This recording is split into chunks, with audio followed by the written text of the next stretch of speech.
11 নম্বর, প্রাক ইতিহাস শব্দটির অর্থ কি? লেখা হয়েছে প্রাক ইতিহাস শব্দটির অর্থ কি?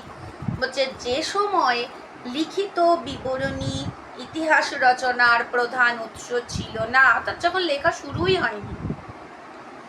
কোন যুগকে সভ্যতার উষাকাল বলা হয়? প্রাক ঐতিহাসিক যুগকে। কাশি হচ্ছে, শরীরটা খুব খারাপ, তোমরা বুঝতেই পারছো। প্রাক ঐতিহাসিক যুগকে। আচ্ছা, প্রাগ ঐতিহাসিক যুগের ইতিহাসের প্রধান উপাদান কি ছিল? লিখে নাও।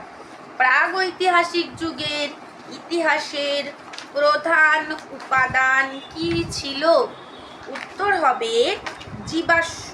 উত্তর কি? জীবাশ্ম। কারণ তখন এই তোমরা ভালো করে